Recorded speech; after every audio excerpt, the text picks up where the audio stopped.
शिक्षणाच्या क्षेत्रात एक पाऊल पुढे टाकत येवला तालुक्यातील अंदरसूल येथील छोट्याशा गावातील जिल्हा परिषद शाळेतील मुली आता थेट जपानी आणि जर्मन भाषा शिकत आहे। होय, थोडं ऐकून आश्चर्य वाटलं असेल।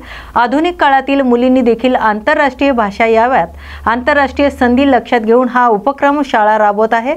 तर ग्रामीण भागातील जिल्हा परिषद शाळा इयत्ता 5वी मध्ये शिकणाऱ्या मुली जापनीज आणि जर्मन भाषेचे धडे गिरवत आहे। पंढरपुरात तब्बल 1 महिन्याच्या विश्रांतीनंतर पुन्हा पावसाला सुरुवात झाली असून या मुसळधार पावसामुळे भाविकांची तारंबळ उडाली होती। त्या कामगाराला तर 2च घुसे लगावले, तुम्हाला एवढा मारेल की हॉटेल चालवायच्या लायकीचे राहणार नाही। इम्तियाज जलील यांना आमदार संजय गायकवाड यांचे प्रत्युत्तर। मी त्या वेटरच्या जागी असतो तर आमदार संजय गायकवाड याची लुंगी सोडून कानशिलात लगावली असती, अशी टीका MIM माजी खासदार इम्तियाज जलील यांनी व्यक्त केली। त्यावर तुम्ही त्या हॉटेलचे कंत्राट घेऊन दाखवा, त्या वेटरला तर 2च घुसे मारले, तुम्हाला एवढा मारेल की तुम्ही हॉटेल चालवायच्या लायकीचे राहणार नाही, असे जोरदार प्रत्युत्तर आमदार संजय गायकवाड यांनी इम्तियाज जलील यांना दिले। राष्ट्रवादी काँग्रेस पार्टी आणि अजित पवार गटाची कर्जत तालुक्यात आढावा बैठक कर्जत खालापूर विधानसभेचे अध्यक्ष सुधाकर घारे यांच्या उपस्थितीत पार पडली असून आगामी येऊ घातलेल्या स्थानिक स्वराज्य संस्थांच्या निवडणुका लक्षात घेत ही आढावा बैठकीत आयोजन करण्यात आले। छत्रपती संभाजीनगर शहरात दहशतवाद्यांच्या खात्यावरून तुमच्या बँक खात्यात 20 लाख रुपये जमा झाल्याचा बनाव रचत सेवानिवृत्त अधिकाऱ्याला सायबर गुन्हेगारांनी 6 दिवसात तब्बल 78,60,000 लुटले। या दरम्यान IPS अधिकारी विश्वास नागरे पाटील यांच्यासारख्या दिसणाऱ्या व्यक्तीने व्हिडिओ कॉल करून वृद्धाला विश्वास ठेवण्यासाठी भाग पाडले। या प्रकरणी क्रांती चौक पोलीस ठाण्यात गुन्हा दाखल केला गेला। मोबाईल टावरवरील 5G युनिट चोरणाऱ्या टोळीला नवी मुंबई पोलिसांनी गुन्हा अन्वेषण विभागाने 4 जणांना अटक केली आहे। मागील 1 महिन्यात पनवेल परिसरात खांदेश्वर तळोजा येथे घडलेल्या 13 चोरीच्या गुन्ह्याचा उलगडा पोलिसांनी केला असून यात 60 लाखांच्या आसपास मुद्देमाल हस्तगत केला आहे। याबाबत गुन्हे अन्वेषण विभाग अधिकच तपास करत आहेत। साक्री येथील प्रभागातील विकास कामाच्या निविदा मुख्य अधिकारी खुल्या करत नाहीत असा आरोप करत साक्री नगरपंचायत भाजपाच्या माजी नगराध्यक्ष जयश्री पवार, प्रभाग क्रमांक 5च्या नगरसेविका मनीषा देसले आणि इतर नगरसेविका महिलांनी नगरपंचायतीत ठिय्या आंदोलन सुरू केले। रायगड जिल्ह्यातील मुरुड तालुक्यात अंमली पदार्थाचं रॅकेट सक्रिय होते। रायगड पोलिसांनी या रॅकेटचा पर्दाफाश करीत आरोपीच्या मुसक्या आवळल्या असून पोलीस अधीक्षक आचल दलाल यांनी अंमली पदार्थ जप्त केला असल्याची माहिती देऊन रॅकेटचा पर्दाफाश केल्याचं सांगितलंय। विदर्भ माध्यमिक शिक्षक संघाच्या वतीने जिल्हा परिषदेसमोर जुनी पेन्शन जशीच्या तशी लागू करा, 15 मार्च 2024चा शासन निर्णय रद्द करा, राज्य कर्मचाऱ्याप्रमाणे शिक्षक आणि कर्मचाऱ्यांना 10, 20 आणि 30ची आश्वासित प्रगती योजना लागू करावी, अशा विविध मागण्यांसाठी हे आंदोलन करण्यात आलं आहे। Institute of chartered accountants of India May 2025च्या CA फायनल आणि इंटरमिजिएट सत्र परीक्षेचा निकाल जाहीर झाला असून यामध्ये सोलापूर शहरातील मंगळवार पेठेत राहणाऱ्या मोक्षा बेद हिने प्रथम क्रमांक पटकावलाय। पहिल्याच प्रयत्नात तिने हे यश मिळवलं असून तिच्यावर शुभेच्छांचा वर्षाव होत आहे। चोपडा तालुक्यातील चहार्डी गावाच्या नदीपात्रात काटेरी झुडपात 45 ते 50 वयोगटातील एक अनोळखी इसमाचा मृतदेह कुजलेल्या अवस्थेत आढळून आल्याने परिसरात खळबळ उडाली।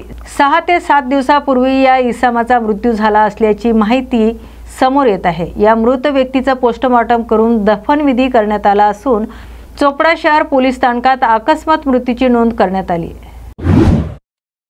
गणपती विसर्जनासाठी तयार करण्यात आलेल्या टाक्यामध्ये पोहायला 7 वर्षाच्या चिमुकल्याच्या जीवावर बेतले।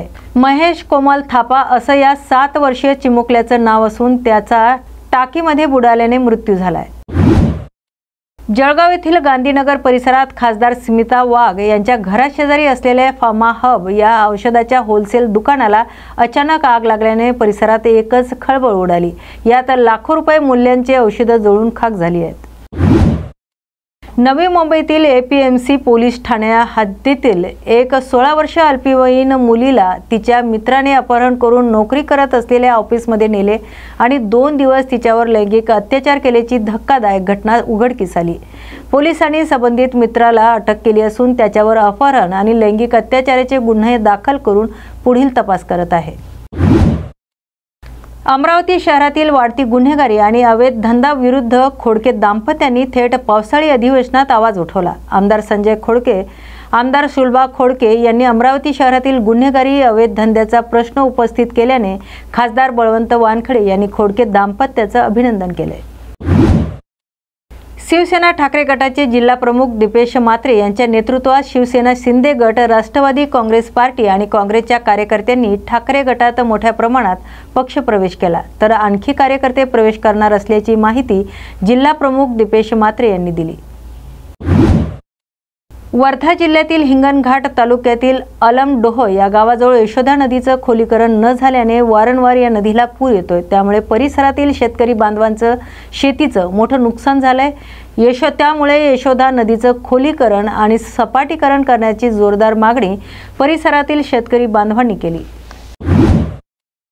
समुद्र किनाऱ्यावर गाडी भरधाव वेगाने चालवून स्टंटबाजी करण्याचे प्रमाण सध्या वाढले। अशीच एक घटना रत्नागिरीमध्ये घडली असून समुद्राच्या पाण्याजवळ गाडी नेणं अंगलट आलंय।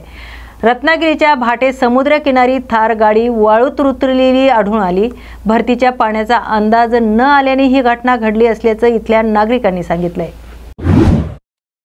धुळ्यातील गुलमोहर रेस्ट हाऊस रोकड प्रकरणात अर्जुन खोतकर यांची स्वी सहाय्यक किशोर पाटील यांच्यासह अन्य जणांवर खंडणीसह इतर गंभीर कलमांच्या अंतर्गत गुन्हा दाखल करण्याचे आदेश जिल्हा न्यायालयाने दिले आहेत, अशी माहिती माजी आमदार अनिल गोटे यांनी दिली। या आदेशामुळे पोलीस आणि सरकारी प्रशासन चांगलेच अडचणीत आले।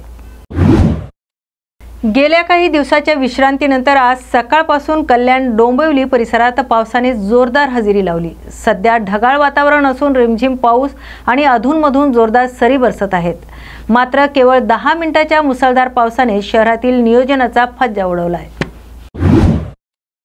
सावंतवाडी माठेवाडा येथील प्रिया पराग चव्हाण हिचा मानसिक छळ करून तिला आत्महत्येस प्रवृत्त करणाऱ्यांना अटक करून त्यांना कठोर शिक्षा झालीच पाहिजे या मागणीसाठी शिवसेना उद्धव बाळासाहेब ठाकरे पक्षाच्या वतीने आज सावंतवाडी पोलीस स्टेशनमध्ये धडक दिली असून तिला न्याय मिळवून देण्यासाठी शिवसेना लढा देणार आहे। बुलढाणा तालुक्यातील येळगाव येथील पैनगंगा आदिवासी आश्रम शाळेतील 13 विद्यार्थिनींना कढी आणि भात खाल्ल्याने विषबाधा झाली असून अचानक मुलींना उलट्या आणि जुलाबाचा त्रास सुरू झाल्याने जिल्हा सामान्य रुग्णालयात दाखल करण्यात आलं। यातील 5 विद्यार्थिनीची प्रकृती गंभीर असल्याची माहिती समोर आली। चंद्रपूर जिल्हा मध्यवर्ती सहकारी बँकेच्या निवडणुकीत 13 संचालक बिनविरोध निवडून आल्यावर उर्वरित 8 जागांसाठी दिनांक 10 जुलैला मतदान झाले होते। यात आज 11 जुलैच्या मतमोजणीत अनेक धक्कादायक निकाल समोर आले असून कुठे एका मताने विजय मिळाला तर कुठे निकाल ईश्वर चिठ्ठीने लागला अशी अटीतटीची लढत पाहायला मिळाली।